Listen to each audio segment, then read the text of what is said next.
Hello, and thank you for joining me. So currently I'm reading Lord of the Rings to my son. Now, this is a big deal for me, as these are my favourite books of all time. I love the depth and the tangibleness, if that's such a word, of the world that Tolkien created. I love not just the adventure and the characters, but the language used so beautifully to describe the scenery and the landscapes that our heroes travel through on their epic journey. If Lucas, my son, doesn't love these books too, then it could prove to be a bit of a problem between us.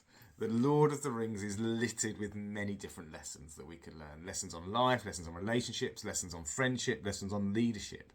And I thought I'd pull out two lessons, although I could probably do hundreds if I'm honest. So lesson one that I'm going to talk about is anybody can choose to be a leader.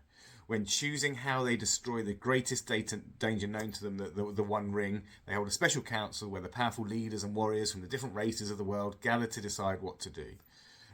In this grand company, as it argues amongst itself, it's Frodo, a small, undistinguished hobbit, who steps up and says, "I'll take the ring, though I do not know the way." Leadership doesn't have to be assigned to you. Anybody can choose to lead, can set the tone, can set the example. It's no surprise to me that when I look at some of the best leaders that I've worked with, they're often the people that do this, the ones that choose to lead in their actions or have an impact, choose to find a solution or to improve a situation, regardless of what their current job title is. And because of this attitude, recognition was ultimately bestowed upon them. It's not the other way round. They didn't go looking for it for their own sake. Lesson two. Focus on what you can control. At one point of despair on his journey, Frodo exclaims that, "I wish none of this had happened." And Gandalf responds, "So do all men who live to see such times, but that is not for them to decide. All you have to decide is what to do with the time that is given to you."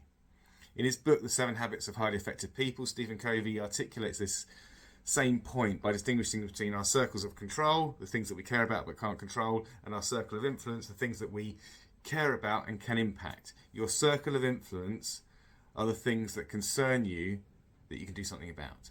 He states that a positive and proactive focus on the things that you can control will actually have a secondary effect of increasing our circle of influence.